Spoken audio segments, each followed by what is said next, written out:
The Jim and Terry Show coming to you from the Hobbit Hole studio in Bobcaygeon after a gorgeous summer-like day in March. Yeah, it was great yesterday, wasn't it? Did you get your suntan lotion on? It was too hot for a sweater. It's going to drop, though. The temperature's a bit more, so we're... Seasonal. Today's Happy Spring Day.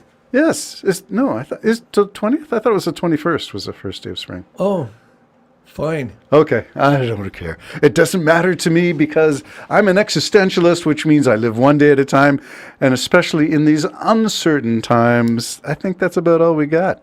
Yeah, what did you think about Mark Carney, our temporary prime minister, just jumping the line and going right to Australia and getting a defense system? Oh, my goodness. Well, there's lots to talk about for Mark Carney. Let's back it up and make this a Canadian feature for 10 minutes and talk about four polls. Angus Reid, Leger, 538. There are Echoes, which it has been an outlier for about 6 weeks, is now being picked up by everybody, saying Liberals are on their way to possibly, if the vote was to happen today, a majority.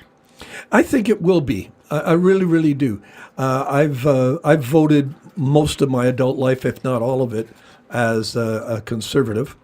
But I can see what's happening. I was listening to a radio show coming here today, and three Liberals phoned in, and three Conservatives phoned in, and said they're only because of the times, only because of the situation we're in, they're going to be voting Liberal for the first time in forever. You mean three Conservative voters, phoned in to the show. You didn't have three Conservative politicians. No, voters. Three voters. Yeah. So people who traditionally vote Conservative. Yeah. So the usual Conservative voter is a traditionalist, person who likes Conservative family values, Conservative religious belief systems. The church has a place in the family's important. Yeah. Those are traditional Conservative values.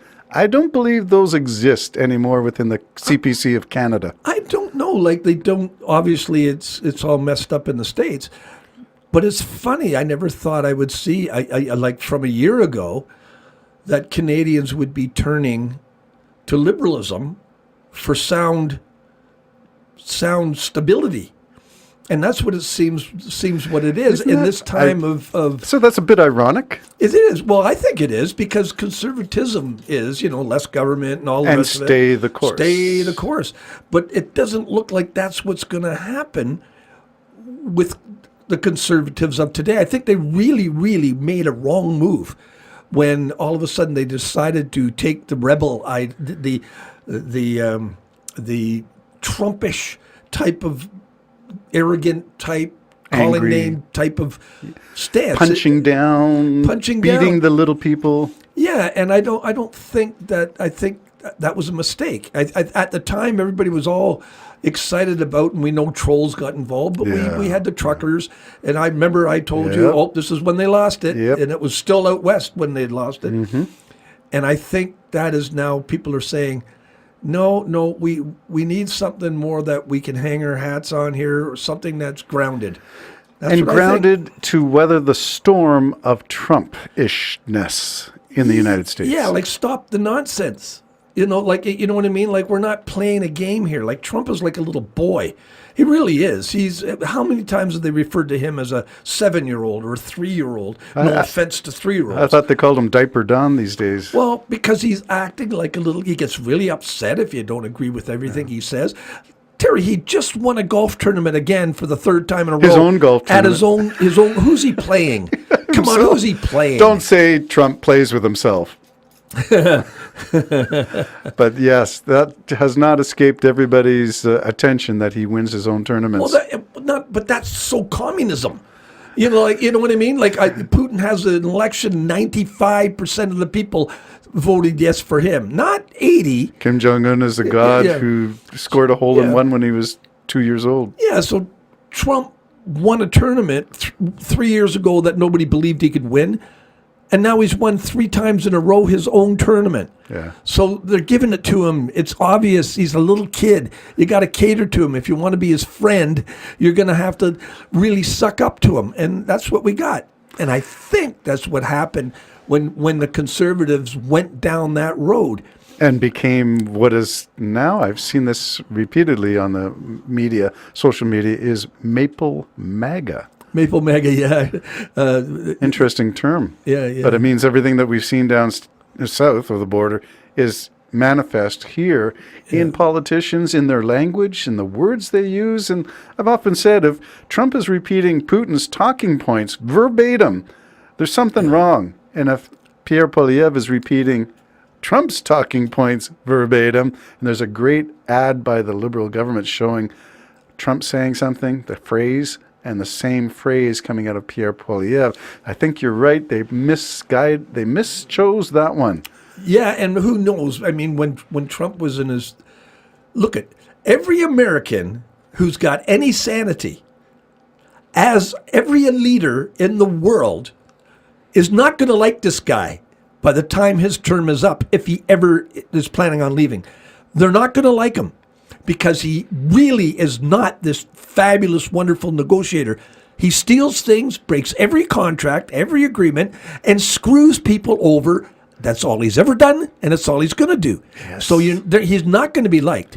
So, tying your horses to that cart, or whatever you want to call it, people are going to look at you that same way. So how unstable are you going to be when we need stability? When we have the people who support Trump, and I'm thinking of the conservative far-right social media, calling Pierre Poilievre the great leader of Canada and, blowing sunshine up his wazoo, I think we know on which side Pierre Poilievre's bread is buttered.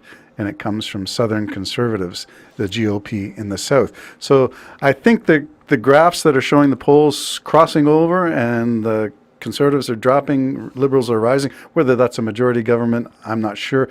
We shall see. But you mentioned in the first podcast that Carney went to France first, not to the U.S. Significance? Oh, absolutely. It sends a message. I love the idea that he went there, then to the U.K., and then back to Canada to make an announcement in the far north of our $6.5 billion agreement with Australia for security, because now we need security, unfortunately, against our southern border. Who would ever have thought that?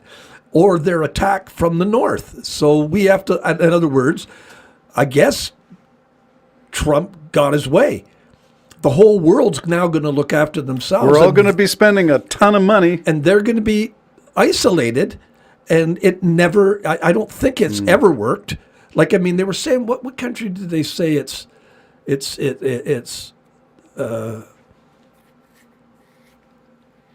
I forget, never mind. I'm sorry about that. I'm a little tired. No problem. So we got Carney looking rather prime ministerial in his first visits abroad. To the UK, to Keir Starmer, to Macron in France. And if you look at the photographs and you listen to the speeches at those meetings, it's very much buddy-buddy. Hey, how are you? Good to see you. Thanks for coming. Yeah, and the thing is some people criticized and said, well, England and France didn't, jump into the 51st state thing. And Carney, I liked what he said about that. He says, we don't need anybody else to there define, was the elbows up, guys. We don't need... This is Canada. We're sovereign and we can do it. We're sovereign. We don't need anybody else. Yep. But on the other hand, he slightly mentioned it, but it's worth mentioning. What's he been? Prime Minister for a week? Yes. He's already traveled over to Europe. He's already made a major deal. I mean, I think that's pretty good. Yes. And noticing that smart enough to realize, don't forget, he knows Trump.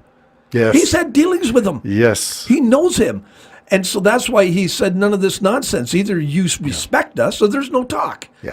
We're not going to be talking about trade and everything else when you're thinking you're taking us over. So we got to remember that. So everybody remember the guy's had 1 week. He's also well aware of leaders around the world. And he's aware of Trump. He's had dealings with Trump. Yeah. So it looks good for Canada if we vote Liberal in the upcoming election. Did you have a readout on a date? Yes, they think maybe the 28th of April, or depending if it's allowed, Right. the 5th of March. 5th of May. Okay, so March, April, May. That's that slush and crap coming in, I'm telling you. So, the Jim and Terry Show coming to you on all things Canadian and Carney-ish. And we are saying goodbye for this episode. Well, I'm not making you. I'm just saying, No, man. you're just giving me the finger. I didn't know which one you were pointing. Well, last time the alarm went off, we don't want this, do we? Sure. Is this why what we not? want? That's not bad, is it? That's a lovely Jim and Terry Show chime coming to you to mark the end of our show. We'll talk to you on the flip side. Another Jim and Terry Show in the works. Here we go. Bye-bye for now. This stuff.